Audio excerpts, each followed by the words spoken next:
예배하고 축복하는 일은 정말 이렇게 함께 나누고 또 전파해야 될 일인 줄 믿습니다. 만나시면 축복한다는 말 아끼지 마세요.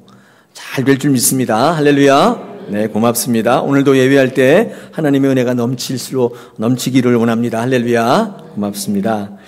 자, 말로 다 할 수 없도록 축복하고 싶은데 이 언변이 짧아요. 하나님 앞에 기도하고 축복하는데 오늘의 이 말씀이 여러분에게 귀한 축복 되시기를 원합니다. 자, 우리 7월 한 달 들어서 우리 치유와 회복이라는 주제를 가지고 계속 말씀을 나누고 있습니다. 오늘 그 완결편이라고 할 수 있는데 제사장에게 데려가라는 제목을 가지고 같이 말씀을 나누겠습니다. 오늘 이 말씀에 여러분 모든 상처가 치유되고 쓴뿌리가 물러가고 하나님 안에서 온전한 심령으로 서시기를 아울러 또한 축복합니다. 자, 여러분 레위기 13장 14장 전체는 나병에 관한 이야기입니다. 나병 아시죠? 문둥병, 한센병이라고 부르기도 하는데 여러분 이 나병의 이야기가 13장과 14장에 적혀 있습니다. 여러분 나병의 이야기는 오늘날 우리의 삶과는 좀 동떨어진 이야기처럼 보입니다. 여러분 주변에서 나병 환자를 흔히 볼 수 없는 데다가 이 나병은 지금은 불치병이 아니기 때문에 그렇습니다. 원래 나병을 천형이라고 부르거든요. 나을 수 없는 병인데다가 하나님께서 벌을 주셨다 그런 뜻으로 많이 하늘에서 벌을 줬다 이렇게 생각했기 때문에 천형이라고 부르는데 그래서 삶도 비참하고 낫지도 않고 그래서 굉장히 두려운 병 중에 하나였습니다. 근데 지금은 이제 불치병이 아니에요. 이제 치료되면 이제 흔적만 남아있는 그런 병이고 흔적 남아있을 때 뭐 전혀 전염성도 없는 그냥 피부병의 일종으로 이제 전락이 된 것입니다. 1871년에 노르웨이 의사였던 한센에 의해서 이 나병균에 의해서 정체가 밝혀지고 지금은 이제 완치되는 병이라고 그래요. 예. 그래서 오늘날 나병 그러면 이렇게 확 와닿지는 않습니다. 무섭거나 또 뭐 그런 건 아니라고 생각이 됩니다. 자, 그런데 이 성경에는요, 끊임없이 나병에 대한 이야기가 등장하고 있습니다. 이 나병을 통해서 우리에게 전달하시고자 하는 메시지가 있죠. 몇 천 년 후에 이 성경을 읽는 많은 독자들이 이 나병을 통해서 뭐 어떤 메시지를 듣기를 원하시는가. 성경은 계속적으로 나병에 대해서 말씀하고 있는 것입니다. 뭐 때문인가 하면요, 이 나병이 갖고 있는 어떤 병변학적인, 의학적인 어떤 병의 의미보다도 이 나병이 갖고 있는 영적 의미가 크기 때문에 그렇습니다. 이 병변적으로 불치병, 나병은 없어졌는데 그러나 여전히 영적 나병은 존재하고 있습니다. 어쩌면 육체적인 병으로서의 나병보다도 영적 나병이 갖는 이 치명성이 더 위력적이다 이렇게 볼 수가 있겠습니다. 여러분 영적 나병이 갖는 치명성 두 가지가 있습니다. 제가 한번 적어왔는데 두 가지가 있는데 첫째가 뭐냐면 이 무감각입니다. 무감각. 둘째가 이 관계 단절에 있습니다. 그러니까 영적 나병은 어떤 병이냐면 무감각해지는 병이고 또 하나는 관계가 단절되는 병입니다. 그래서 이 병변적으로 육체적으로 의학적으로 어떤 병의 의미보다도 영적으로 주는 의미 때문에 굉장히 더 치명적이라고 할 수가 있겠습니다. 여러분 이 나병이 갖는 특징, 이 치명성 중에 이제 하나가 이 무감각인데요. 근데 제가 이렇게 글을 읽어보니까 무감각뿐만 아니라 과다감각도 나병의 하나의 증상이라고 합니다. 이 나균에 감염되면요, 이 신경계통에 합병증이 일어나게 되고 그러면 이 신경이 감각이 없어지거나 또 하나의 특징이 뭐냐면 과다감각, 너무 민감해지는 거예요. 이런 현상이 나타난다는 것입니다. 여러분 신경에 아무 감각이 없으면 이게 문제냐면 이 촉감이 없어져요. 이게 통증 같은 게 없어진다는 거예요. 온도 감각 이런 것도 없어져요. 그래서 이 손끝이나 발끝에 예민한 데 상처가 나도 상처가 난지 잘 모른다고 그래요. 그래서 이렇게 쑥 지나가다 칼에 비어도 아픔이 없으니까 그래서 이 상처 난데 2차 감염이 일어나가지고 또 거기에 썩게 되고 나중에 궁극적으로는 거기가 악화되니까 잘라낼 수밖에 없는 그런 지경에 이른다고 합니다. 이거 되게 무서운 거죠. 우리가 이렇게 뜨거운 데 되면은 뜨거워 이렇게 해야 되지 않습니까? 근데 이거 없는 거예요. 그래서 이렇게 뜨거운 데 이제 손을 얹고 있어도 이렇게 손끝이 닿아도 어서 뭐 고기 타는 냄새가 나네. 이렇게 생각하고 자기 손이 타는지를 모르는 거예요. 이제 치명적인 거죠, 이게 사실은. 또한 너무 과다 감각, 너무 예민해지면 조그만 상처에도 고통스러워서 견딜 수가 없다고 합니다. 그러니까 작은 상처에도 너무 예민해지는 거예요. 이게 그 문둥병, 나병이 갖고 있는 무감각 증세인데 영적으로도 의미가 좀 있어요. 이게 너무 무감각해지고 너무 예민해지고 조그만 상처에도 아무것도 할 수 없는 지경에 이르는 이게 이제 나병이 갖고 있는 무감각성이죠. 여러분 과다 감각도 이게 치명적일 수 있지 않습니까? 너무 예민해지면 조금만 아픈 것도 참을 수가 없고 그렇게 되는 것이죠. 이 영적 나병의 치명성은요, 이런 병변학적인 어떤 그런 증상에도 있지만 더 치명적인 것은 두 번째 관계 단절에 있습니다. 관계 단절. 그래서 가장 치명적으로 심한 병은 관계 단절병입니다. 나병에 걸리면 모든 것으로부터 관계가 단절된다는 거예요. 그렇죠. 나병에 딱 걸리면 같이 못 살아요. 떠나가야 돼요. 어떻게 격리해야 되잖아요.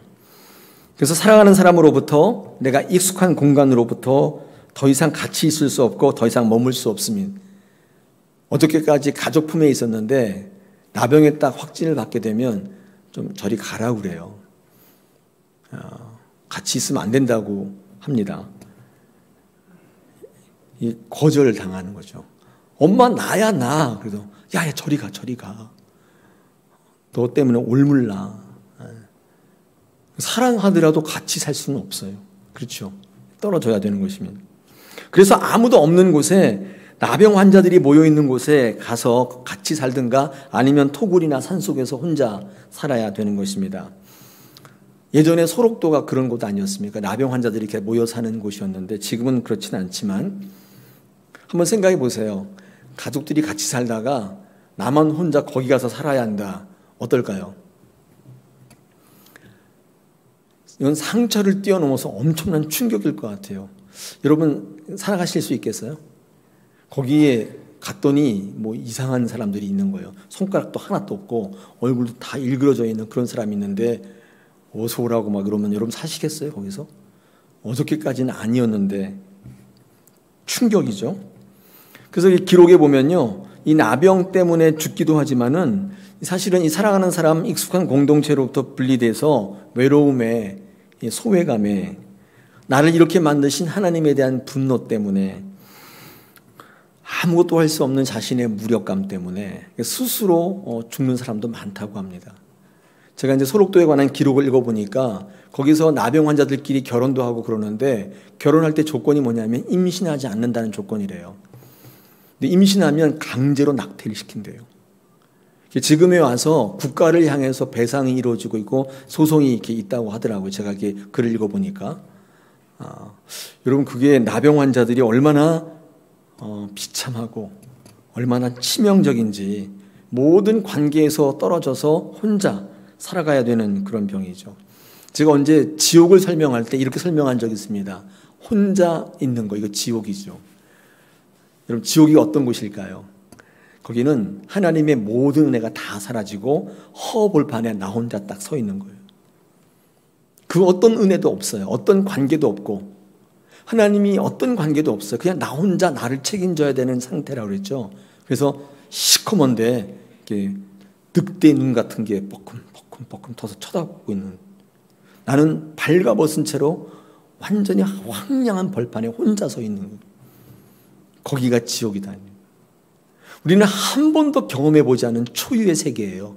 왜냐하면 여러분 지금 하나님의 은혜 가운데 있거든요. 그래서 여기 계신 거잖아요. 아닌가요? 여기 계신 것은 하나님의 은혜의 결과예요. 이 은혜가 사라지고 완전히 허벌판에 혼자 딱 서 있는 느낌. 더 이상 아무것도 나를 책임져 주지 않아요. 내 스스로가 해결해야 되는 그 상태. 지옥이지 않겠습니까? 여러분 그래서 이 나병이요 천형이라고 불러요. 천형. 아무도 없는데 나 혼자 있어야 되는 그런 병입니다. 나병에 걸리면 모든 것으로부터 관계가 단절이 일어나는 것이요. 그래서 이것으로 통해서 많은 사람들이 좌절하고 낙심해서 죽는 것이죠. 여러분, 이런 사회적 단절도 굉장히 충격적인데 더 심한 충격이 뭐냐면 신앙적 단절입니다. 여러분, 당시 유대 사회는요, 이 나병이 어떤 것 때문에 치명적이냐면 하나님의 관계에서 끊어지는 거예요. 여러분, 유대 사회는 여러분 잘 알고 있다시피 선민 공동체입니다.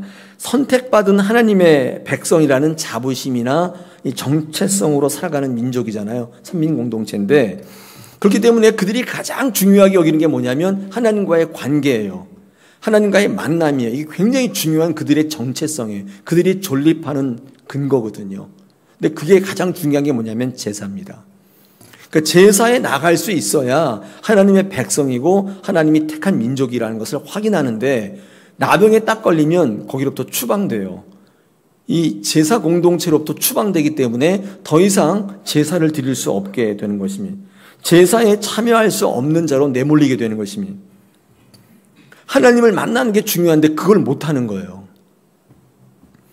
사회적 단절도 굉장히 중요하지만 치명적인 것은 종교적 단절이에요. 하나님과의 단절이 일어나는 것입니다.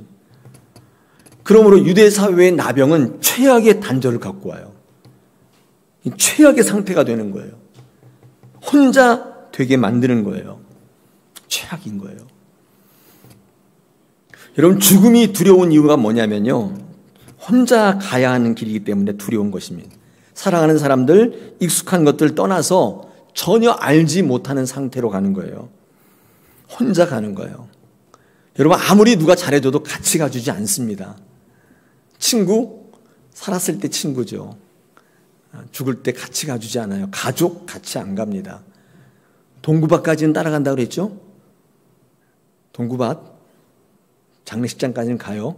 근데 더 이상은 가주지 않습니다. 혼자 가야 돼요. 그래서 힘들고 외롭고 무서운 거예요. 그런데 여러분, 우리 기독교 신앙은요, 굉장히 강력한 힘이 있는데 그게 바로 부활입니다. 부활은 죽음이 주는 두려움의 권세를 이기게 만듭니다. 진정한 부활은, 영생은, 하나님의 나라는 살아서뿐만 아니라 죽음 이후에도 늘 하나님이 우리와 함께 계신다는 확신이에요. 강력한 거죠. 이 죽음의 권세를 이기게 만드는 거예요. 그래서 두려움이 없어요. 상처가 없어요. 여러분, 모든 상처의 근원은 죽음에서 오는 거예요. 그래서 상처를 받는 거예요. 이제까지 내가 이루는 모든 것들을 다 그만두는 거예요. 이제까지 맺었던 모든 관계 속에서 단절되는 거예요. 그게 죽음입니다.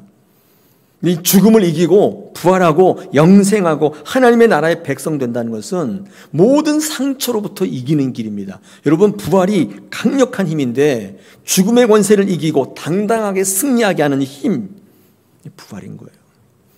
부활이 없는 사람이 제일 불쌍하다. 성경은 그렇게 얘기하고 있습니다. 부활 그런 게 어딨냐고. 죽으면 끝이지. 이 자연주의자죠. 유물론자들인데 불행하게도 교회 안에서 그런 생각을 갖고 있는 분들이 참 많이 있으면 부활 믿지 않아요. 그냥 살아있을 때 잘 믿으면 되지. 죽어서까지 그래. 죽으면 끝이지. 그런 분 안 계세요, 여기? 안 계시기를 축복합니다. 우리 기독교 신앙의 전체라고 해도 과언이 아닌 부활인 거예요. 부활. 부활을 믿지 않으면 세상에서 가장 불쌍한 사람이에요. 가장 불쌍한 사람. 왜 여기 앉아 있는지를 모르는 거예요. 죽음의 문제가 해결되면 근본적인 상처가 사라져요. 죽음이 가장 근본적인 상처예요. 가장 두려운, 격리되는, 혼자 가는 길에 이 죽음이 해결되면, 이 문제가 해결되면 여러분 안에 있는 이 상처의 쓴뿌리가 다 없어져요. 우리 기독교 신앙만이 여러분의 상처를 회복시키고 온전한 사람으로 일으켜 세우는 가장 강력한 것입니다. 오늘도 여러분 부활신앙을 확인하시고 이 부활신앙을 가지고 돌아가시는 여러분 되시기를 축복합니다. 할렐루야. 여러분, 레위기 13장 14장이 전부 이 나병에 관한 내용이라고 했는데, 여러분 13장을 읽어보면 나병에 걸린 사람을 판정하는 게 나와요.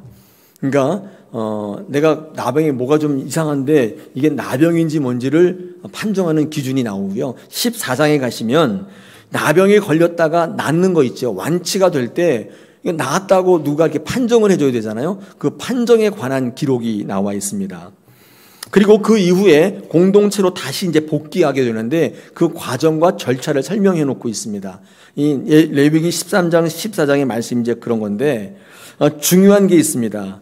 근데 그걸 누가 하느냐? 여러분, 이 13장과 14장을 읽으실 때 분명히 보셔야 될 게 있는데, 이 나병에 걸린 것을, 발병을 판정해 주고, 다 나았다고 완치를 판결해 주는 사람이 누구냐면, 다름 아닌 제사장입니다. 여러분, 제사장은 의사가 아니잖아요. 근데 이 나병에 걸리면 다 낫게 되면 의사한테 가라고 하지 않고 제사장한테 가라고 되어 있습니다. 오늘 13장은 읽지 않았지만 13장 또 14장을 다 읽어보시면요, 매 절 앞에마다 어떤 내용이 반복되고 있냐면 제사장에게 진찰을 받으라, 제사장에게 보이라. 오늘 14장의 말씀에는요, 제사장에게 데려가라. 2절에 보니까 하반절에 그 사람을 제사장에게 데려가라, 이렇게 말씀하고 있습니다. 생각해 보세요. 의사도 아닌데 왜 제사장에게 보이라고 할까요? 그 당시에 의사가 없었다고요? 있었겠죠. 지금 같은 의사는 아니어도 민간요법이라도 어떤 치료에 또 어떤 약초에 이런 데 아주 밝은 사람이 있었겠죠. 아니면 병 나면 다 죽어야죠 뭐. 민간요법들이 있었잖아. 그걸 화난 사람들이 있었겠죠. 그 사람에게 가야죠. 근데 이상하게 이 나병이 걸리거나 완치 판정을 제사장에게 하라고 말씀하고 있습니다. 왜 그랬을까요? 여러분, 그 이유는 한 가지인데, 그 당시에 유대 사회는 이 나병을 육체적인 병이라고 보고 있지 않았기 때문입니다. 이 나병은 영적인 병이라고 보고 있었기 때문에 그런 겁니다. 육체적인 병이라고 했다면 민간 의사한테 가라고 했을 텐데 그렇게 안 하고, 이 나병이 갖는 가장 큰 영향력은 뭐냐면 우리를 영적으로 무너뜨려서 하나님과 떨어뜨리기 위한 사단의 농간이라고 보았기 때문에, 영적 의미가 크다고 보았기 때문에, 여러분, 이 나병에 걸리면 어디 누구한테 가요? 제사장한테 가 보이라 말씀했던 것 같습니다. 오늘 성경 말씀 읽어보면요, 이 제사장의 특권이 뭐냐면 판정의 특권입니다. 제사장은요, 이게 나병인지 아닌지, 다 나았는지 안 나았는지를 판단하는 사람이에요.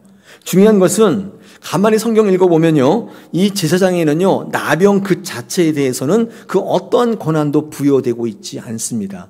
다시 말해서 나병에 왜 걸렸지? 이런 거 해석 못해요. 또한 나병에서 어떻게 하면 나을까? 이런 것도 관여 없어요. 관계가 없어요. 왜 걸렸는지 그걸 낫게 하는 건 누가 하는 거예요? 누구의 역할이에요? 하나님만이 하시는 거예요.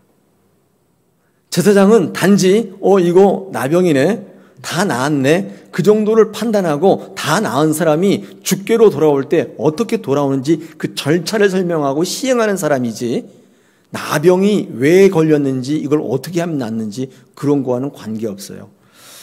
여러분, 이게 굉장히 중요한 대목인데 이거를 이렇게 설명하지 않으면 많은 사람들이 제사장이 나병에 어떤 신비한 능력이 있는 사람으로 착각합니다. 그 오해를 미리 불식시켜요.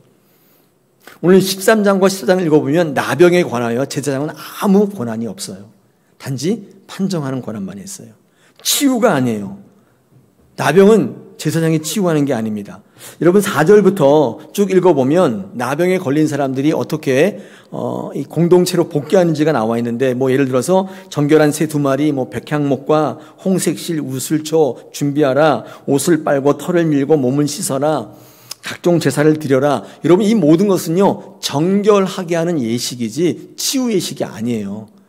이미 나병이 나은 사람에게 공동체로 복귀할 때의 과정을 설명하는 거예요. 할렐루야. 네, 별로 감동이 없으신 것 같은데, 네. 저는 예전에 이렇게 목사님들이 다 치료하는 줄 알았어요. 네. 어떤 특정한 사람이 질병을 주관하는 줄 알았어요.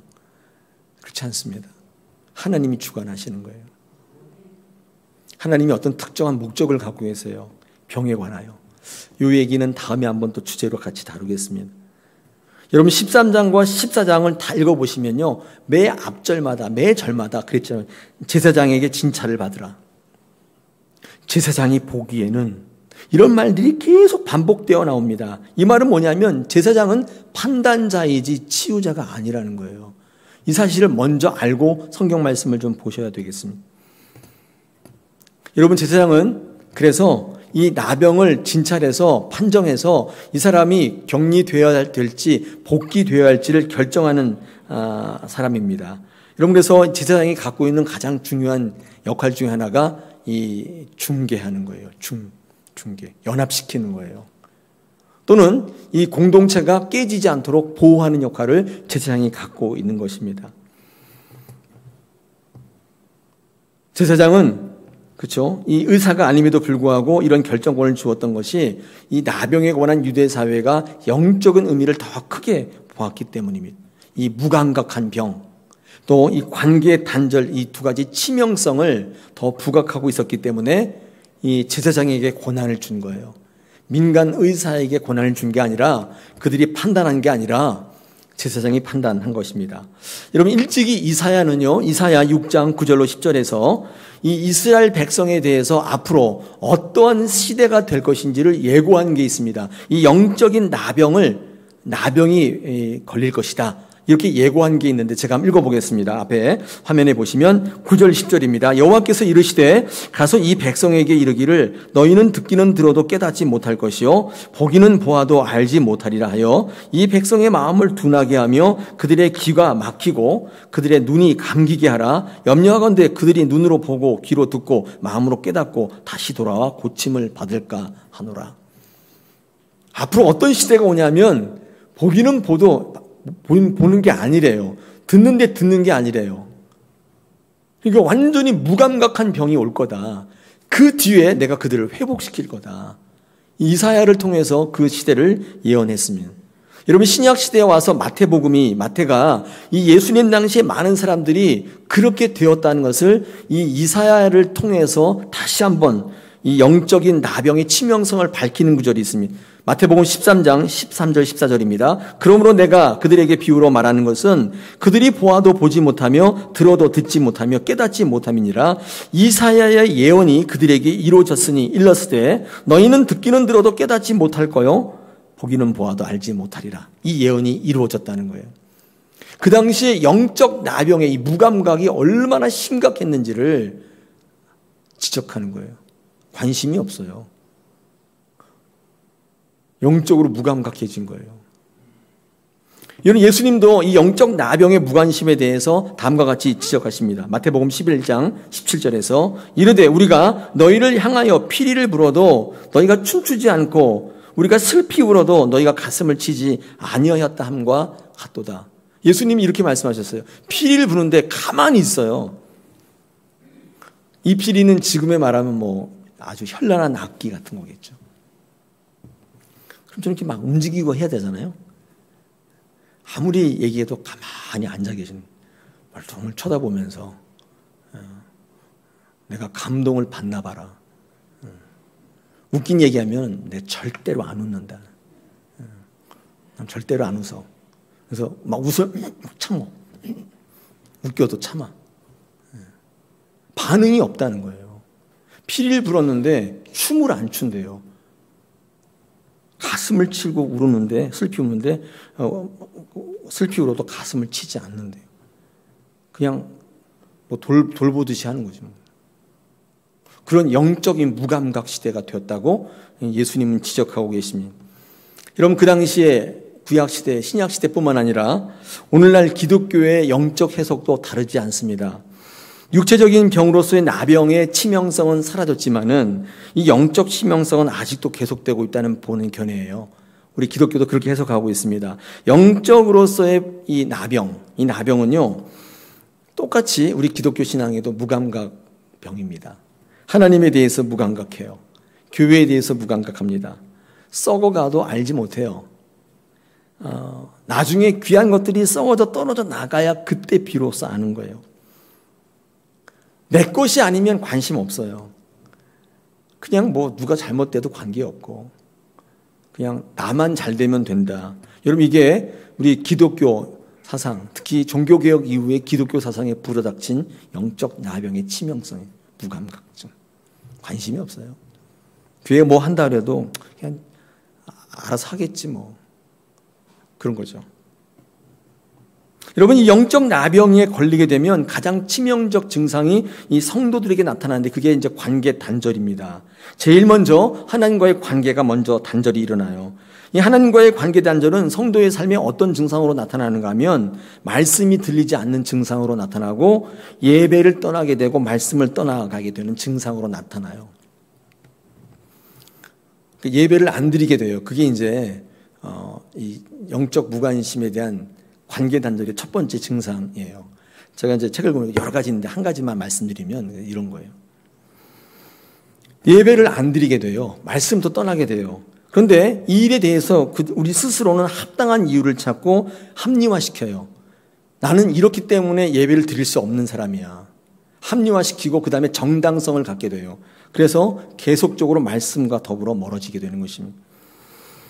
예배 자리에 떠나게 되고 말씀으로부터 멀어지게 되는 게 어떤 상황 탓이고 누구 탓이라고 해도 그 관계없이 궁극적으로는 하나님과의 관계가 멀어지는데 사단의 초점이 있어요. 사단이 그걸 목적으로 하고 있기 때문에 성령의 역사가 아닙니다. 그러니까 우리는 그 사단의 역사에 이용당하는 게 그 어떤 상황이 어떤 사람이 이용당하는 거지. 이런 그런 상황 속에서 누구를 탓하고 어떤 상황을 탓하면 뭐예요? 결과적으로는요. 궁극적으로 하나님과 멀어지는 거예요. 우리는 그걸 알고 있기 때문에 성도의 목적은 이기는 것입니다. 탓하는 게 아니라 누구 탓이 아니야. 어떤 상황 탓이 아니라 그걸 알고 있기 때문에 사단의 목적에 놀아나면 안 되죠. 탓할 게 아니라 이기면 되는 거예요. 우리는요, 우리를 둘러싸고 있는 모든 환경과 조건들, 아니, 우리 스스로가 상처를 갖고 있으면 이렇게 사탄에게 악하게 사용될 수 있다는 사실을 말씀하고 있어요. 그 누구도 예외는 없습니다. 탓하실 생각하지 마시고 이기셔야 돼요. 우리가 알고 있는 거 그거 하나예요. 어떤 상황도 어떤 누구도 이용될 수 있어요. 근데 그걸 탓하면 뭐예요? 결과적으로는 지는 건데, 떨어지는 건데, 분리되는 건데. 탓하기보다는 이기시는 게 성도의 목적입니다.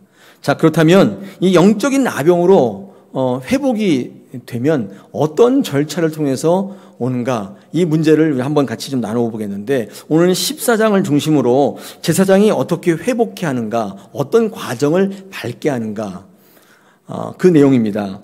여러분, 제사장의 역할은 그래서 병을 고치는 게 아니라 이게 중개하는 역할이고 또 연합을 돕는 역할이라고 그랬죠. 오늘 본문에서 제사장은요, 이 가장 큰 상처, 거절되는 아픔, 관계 파괴, 왕따의 아픔, 이런 것이 치료되고 이 예배로 제사로 공동체로 들어오기 위해서 어떤 절차를 밟게 하냐면 제일 중요한 핵심이 제사입니다. 예배예요. 예배가 가장 중요한 것으로 얘기하고 있습니다. 오늘 본문 레위기 14장은 온전한 회복, 구원하면은요, 과정이 필요한데, 절차가 필요한데, 그게 제사법입니다. 그것을 우리에게 말씀하는데 두 단계로 나눠볼 수가 있는데, 그 첫째가 1차적으로는 육체적 정결이 일어나야 한다고 얘기합니다. 그래서 오늘 8절에 보니까 이 정결함을 받으려는 사람은 장막 밖에서 7일 동안 있어야 돼요. 내가 이제 나병이 다 나은 것 같아요. 그래서 막 와가지고 나 받아주시오 그런다고 해서 들어와 이렇게 안 한다는 거예요. 절차가 있는데 어떻게 하느냐, 바깥에서 진 바깥에서 1회를 있어야 되는데 7일째는 어떻게 하냐면 못을 빨고 털을 밀고 몸을 다 씻어야 돼요. 이런 절차가 필요해요. 이거 안 하면 못 들어와요. 이거 안 하면 육적인 정결이 있다고 판단하지 않는 거예요. 그리고 나서 8일째 되는 날이 굉장히 중요한데, 이때는요, 육적인 정결이 아니라 영적 정결이 일어나는데, 여러분, 우리 기독교 신앙에서 8일은 부활을 의미하는 거예요. 6일 있다가 7일째 안식하고요. 그 다음에 8일째는 부활을 의미하는 것입니다. 기독교 신앙에서 8은 부활을 의미해요. 이 부활을 의미하는 영적인 정결에는 어떤 게 일어나느냐면 제사를 드리게 되는 것입니다. 제사를 드리는데 오늘 10절부터 13절까지 제사를 드리는데 제물이 필요하죠. 제물을 가져와서 합니다. 그러니까 온전한 회복이 이루어지려면 먼저 육적인 정결이 필요하고 두 번째는 영적 정결이 필요한데 이 모든 것이 합하여 온전한 상태가 되려면 제사로 귀결됩니다. 제사를 드릴 수 있어야 돼요. 어린 양 한 마리, 두 마리, 흠없는 어린 양 두 마리, 1년 된 흠없는 어린 양, 암양 한 마리, 고운 가루 10분의 3에바, 기름 섞은 소재물과 기름 한 록 이런 것들을 가지고 오셔가지고 속건제와 요제로 제사를 드리라. 여러분 요제는 이게 흔들어 바치는 거죠. 흔드는 거예요. 그러니까 여러분 속건제와 이 요제를 말하는 것은 모든 제사를 다 품는 거예요. 속건제와 요제를 드리려면 기본적으로 번제, 소제, 속제제 다 드려야 되는 거예요. 그러니까 온전한 상태로 다시 믿음의 공동체로 합류해서 은혜의 삶을 살려면 제사를 드려야 되는 것입니다. 여러분 속건제 먼저 아세요? 속건제. 속건제는 죄를 지었을 때 속하기 위해서 드리는 제입니다. 그런데 이런 속건제는요 어떤 의미가 있냐면 이 알면서도 지은 죄일 수 있어요. 물론 부지불식간에 지은 죄이기도 한데 어느 정도 죄를 지은 사람에게 책임을 물어요. 책임을 문다는 건 뭐냐면 좀 알고 있은 거죠. 그래서 여기는 배상이 따라요. 이 속건제를 드리려면 죄를 지은 사람에게 가서 배상해 줘야 돼요. 예를 들어서 뭐 이렇게 누구를 상해를 입혔는데 이게 두 가지가 있죠. 모르고 정말 모르고 한 게 과실치사, 뭐 과실치상 그런 거 있잖아요. 근데 이 속건제는요 그 사람에게 배상을 해야 되는 제사예요. 근데 속죄죄는 정말 모르고 한 거예요. 그래서 제사를 지내는데 화목케 하려면 제사를 지내는데 대신에 배상의 책임이 없어요. 이 속죄죄와 속건제 약간 차이가 있습니다. 그런데 오늘 이 나병에 걸려서 공동체로 들어올 때는 속건제를 드리라고 말씀하는데 왜 그럴까요? 왜 이렇게 이야기할까요? 여러분 이 나병 때문에 예배를 못 드리게 되었잖아요. 그게 몇 년이든 뭐 몇십 년이든 간에 제사를 못 드리게 되었어요. 여러분 이거를요 성경에서는 모르고 지은 죄라고 보지 않습니다.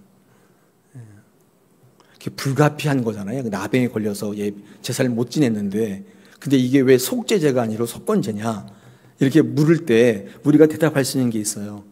여러분 우리가 어떤 상황 때문에 예배를 못 드리게 되는 것은 속건제로 보는 거예요. 여러분 예배는 그래서 어떤 유예가 없어요. 최대한 예배 드리기를 힘쓰셔야 돼요. 나병에 걸려서 어쩔 수 없잖아요. 그런 여러분의 변명과 이유가 예배를 안 드릴 이유가 되지 않아요. 제가 그랬잖아요. 예배를 드리지 않을 만한 이유는 수만 가지가 넘어요. 그걸 다 그래 그러면 뭐 예배를 안 드려도 되겠네 이렇게 하시지 않는다. 예배는 하나님의 자녀된 자의 반드시 행해야 될 본분이에요. 예배. 저는요 사업이 너무 바빠가지고 못하는데요. 이유가 되지 않아요. 사실은 속건제의 대상이에요. 속죄제. 속죄제는 배상의 책임이 없어요. 정말 모르고 하는 거예요. 여러분 우리가 이런 측면에서 우리가 영적 나병에서 관계가 회복되어서 하나님의 공동체 안에 은혜를 누리고 복받는 사람이 되기 위해서 이 속건제가 이 언급이 되고 있다는 사실에 이 영적인 사실에 우리가 주목해 볼 필요가 있습니다. 여러분 누가복음 19장 8절에 삭개오 이야기가 나오는데 삭개오가 가서 주께서 이런 말이 8절입니다. 삭개오가 가서 서서 주께 여짜오되 주여 보시옵소서 내 소유의 절반을 가난한 사람에게 주겠사오며 만일 누구의 것을 속여 빼앗은 일이 있으면 내 갑절이나 갚겠나이다. 예수께서 이르시되 우리의 구원이 오늘 구원이 너 이 집에 이르렀으니 이 사람도 아브라함의 자손이로다. 여러분 이 삭개오에게 뭘 요구하는 구원의 이 백성이 되기 위해서 뭘 요구해요? 속건제를 요구하는 거예요. 보상이 있어요. 세리 이 나쁜 짓인데 알고도 하는 거잖아요. 근데 이 삭개오의 변명은 뭐예요? 주님 제가 배운 게 그것밖에 없는데 그러면 굶어 죽으란 얘기입니까? 그러니까 얼마나 합당한 이유예요. 근데도 이 삭개오는 속건제를 드리고 있는 거예요. 배상을 하는. 삭개오의 구원이 어떻게 이루어지나 대가를 지불해요. 말로만 하는 게 아닙니다. 모든 것을 다 하나님 앞에 내어놓아요.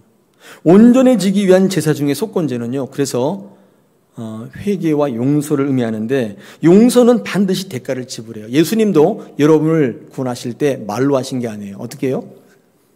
자신의 몸을 제물로 드려요. 십자가 위에서 제물로 드리시는 것입니다. 여러분, 예배를 통해서 우리가 하나님 앞에 온전해질 수 있다고 말씀드릴 수 있겠죠. 여러분, 소제도 있습니다. 여러분, 소제는요, 이 10절에 보니까 고운 가루 10분의 3 에바를 기름 섞인 소제물로 이렇게 기름 한 녹을 부어서 갈아서 가루를 만드는 것입니다. 이 가루를 만드는 게 보통 일이 아니에요. 이게 다 빻아가지고 덩어리가 있으면 안 돼. 다 고운 가루처럼 완전히 바람에 확 흩날릴처럼 고운 가루로 만드는 것입니다. 이게 소제인데 얼마나 힘들어요. 여러분, 이게 하나님의 공동체에 온전한 사람이 되기 위해서의 소제의 의미가 어떤 의미냐면, 여러분이 이렇게 고운 가루와 같이 완전히 갈려야 한다는 의미를 갖고 있습니다. 만약에 제사장이 나병에 걸렸다가 나은 사람을 공동체로 받아들일 때 왜 소제를 요구하느냐고 묻는다면 이런 영적 의미를 가지고 있습니다. 갈아서 없어져야 돼요. 온전해지려면 가루가 되어야 한다는 그런 이야기입니다. 덩어리가 있으면 소제가 될 수 없어요. 빠져서 가루가 되는 것입니다. 제가 신방을 갔는데 종종 전에 교회에 미숫가루를 내놓는 일이 있는데 시간이 없으니까 빨리 먹고 가야 되니까 미숫가루를 그 집에서 내놓습니다. 근데 미숫가루를 내릴 때 이렇게 잘 쳐서 근데 덩어리가 뭉쳐 있으면 먹다가 걸려서 죽을 뻔했어요. 옆에 있는 권사님이 막 쳐줘가지고 살아났어요. 그것을 살인 미수라고 합니다. 그죠? 네. 미숫가루가 뭉쳐 있으면 안 돼요. 그러면 걸리는 거죠. 여러분, 우리의 모든 문제는요, 이 덩어리가 있을 때, 여러분이 갈아지지 않았을 때 가루가 안 돼서 생기는 문제입니다.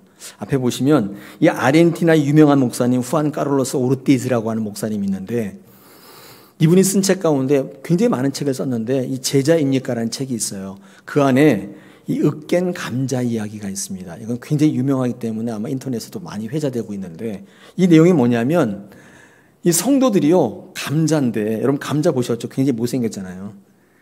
이 성도들이 감자로 모양 그대로 있으면 계속 저항을 받는데요. 뭐 저러냐 이러냐 계속 말을 하는 거예요. 왜냐하면 그 으깨지지 않고 그 모양 그대로 있기 때문에 저항을 받아요. 그런데 여러분, 이 감자가 완전히 으깨져 가지고 사라다 같이 이렇게 이렇게 완전 죽같이 으깨지면요, 원래 형태가 없어지기 때문에 저항을 안 받아요. 근데 으깨진 감자의 맛은 변함이 없어요. 이 후안 카를로스 오르티즈 목사님이 뭐라 하냐면, 성도의 삶은 이래야 된다는 거예요. 그 감자의 모양으로 있으면 안 돼요. 으깨져서 확 풀어져야 돼요. 그러면 저항이 없대요. 맛있는 감자를 제공해 주는데 저항이 없는 거예요.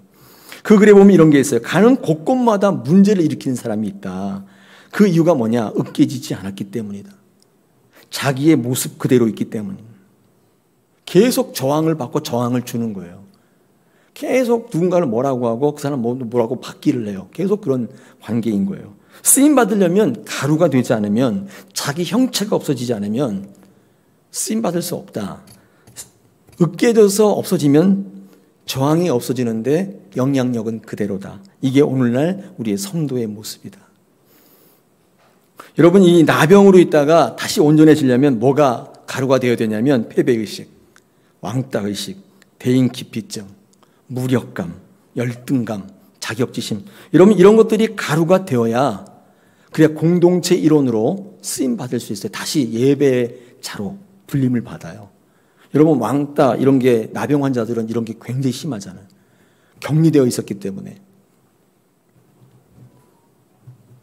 여러분, 사울 왕이 왜 성격 파탄자인 줄 아세요?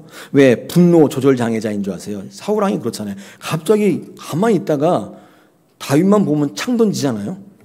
그리고 또 나서 미안해 막 그러잖아요. 성경을 보면 사울 왕이 완전히 분노 조절 장애자예요. 성격 파탄자라고요. 근데 그 이유가 뭐냐면, 이 사울 왕은 하나님 앞에 가루가 되는 기간이 없었어요. 그냥 멀쩡하게 있는데 잘생긴 사람인데 이 백성들이 원하니까 그냥 뽑아다 왕시킨 거예요. 그러니까 하나님의 어떤 기준보다도 자기의 기준으로 온전히 똘똘 뭉친 사람이에요. 덩어리로 있는 거예요. 저항을 계속 받아요. 하나님은 이걸 원하는데 자기는 저걸 얘기해요. 자꾸. 여러분, 온전해지려면 가루가 되어 있는. 다윗이 쓰임받는 이유는 가루가 되는 기간이 있었어요. 온전히 다 가루 없어져요. 완전히 바람같이 사라져버려요. 그러므로 예수님도 뭐라고 말씀하냐면 마태복음 16장 24절에서 이에 예수께서 제자들에게 이르시되 누구든지 나를 따라오려거든 자기를 부인하고 자기 십자가를 지고 나를 따를 것이다. 자기가 으깨져야 한다는 것이죠.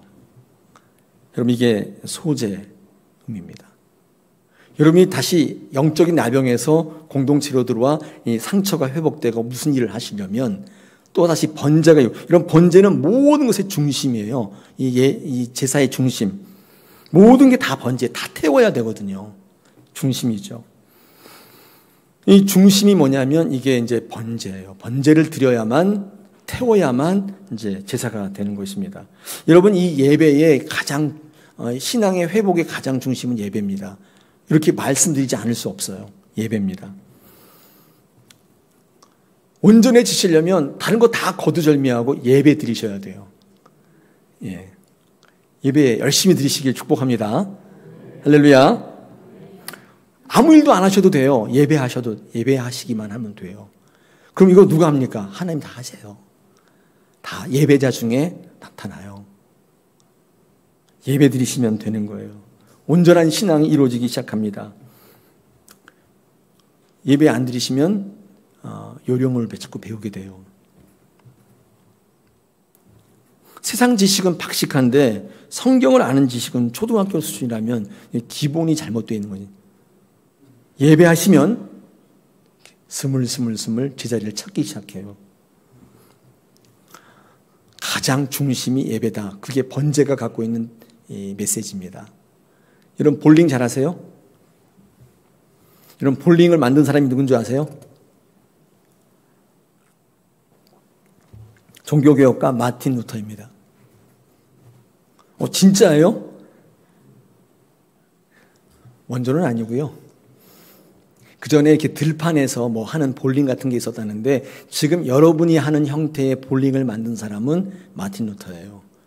종교개혁 이후에 성에 피난가 있었는데 그때 내가 왜 이러고 있지? 내가 왜 이런 쓸데없는 시간을 보내고 있지? 그렇게 하다가 이 모든 게 이 사탄이 하는 짓이구나. 그렇게 생각해서 여러 개의 나무 토막을 이렇게 세워놓고 이 공을 굴려서 쓰러뜨리는 걸 한 거예요. 근데 이 맨 앞에 있는 그 핀이 있죠. 그게 뭐라고 하는 줄 아세요? 그걸 킹핀이라고 해요. 킹핀. 그걸 사탄으로 보는 거예요. 그래서 이 루터가요, 공을 굴릴 때 그 앞에 있는 그 1번 핀, 그걸 보고 던진 거예요. 그러니까 다 쓰러지더라는 거예요. 여러분, 1번 핀이 가장 기본적 핀이에요. 그거를 사탄이라고 보는 거예요. 싫어합니다. 제가 지어낸 얘기 아니에요. 그래서 이 종교의식으로 볼링을 승화시킨 사람이 마틴 루터고요. 지금도 독일에는요, 케겔이라고 해서 이 볼링이 종교의식으로 사용되고 있습니다. 맨 앞에 있는 그 핀을 사탄이라고 놓고 그걸 던져서 깨뜨리는 거예요. 가장 기본. 그 1번 킹핀을 쓰러뜨리는 가장 기본이 예배라고 보는 것입니다. 이런 1번 핀을 쓰러뜨려야 스트라이크가 돼요. 볼링을 안 해본 사람은 그 중간에다 볼을 떨어뜨리려고 하는데 절대로 다 쓰러지지 않습니다. 앞에 굴려서 맨 앞에 있는 킹핀을 쓰러뜨려야 다 쓰러져요.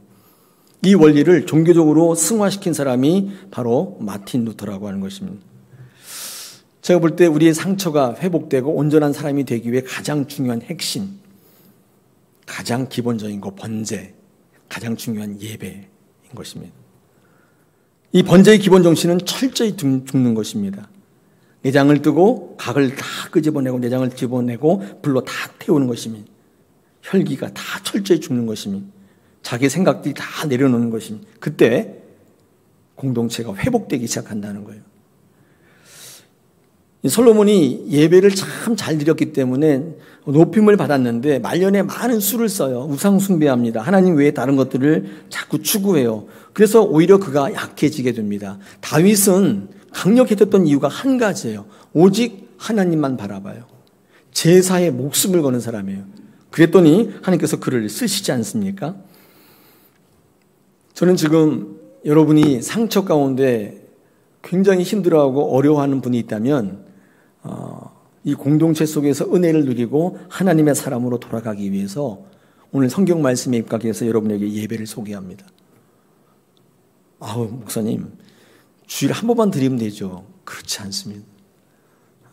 자꾸 성경 말씀에 여러분 노출시키면 여러분이 하나님 앞에 이 쓴뿌리들이 사라지게 되고 하나님의 말씀이 연합되어지며 하나님의 능력을 누리는 귀한 성장의 단계까지 이룰 줄 믿습니다.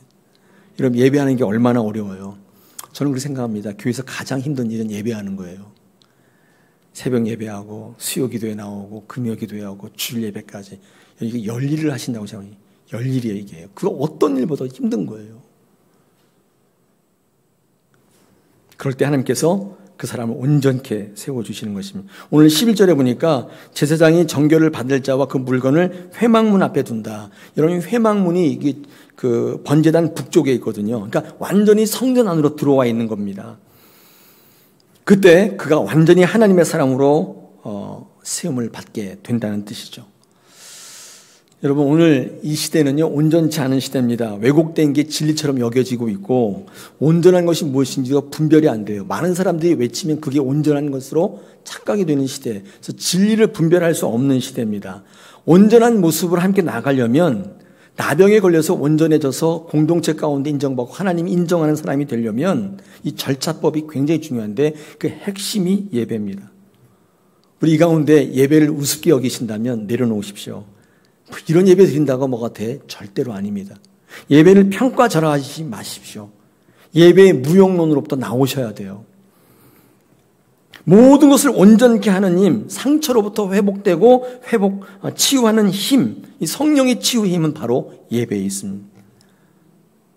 우리 교회가 온전해지는 가장 중요한 거, 인간의 말과 행위가 아니에요. 예배예요. 우리 7월에 들어서 치유와 회복의 결론의 말씀을 제가 드리는 것입니다. 때는 어떤지 예배하기에 힘써 보십시오. 주일날 한 번만 예배하지 마시고 새벽 예배도 해보시고 수요상회 때 공부도 좀 해보시고 또 이제 개강하면 성경 공부에 나오셔서 같이 공부도 해보시고 온전케 되는 놀라운 역사가 우리 교회 가운데 있을 줄 믿습니다. 할렐루야.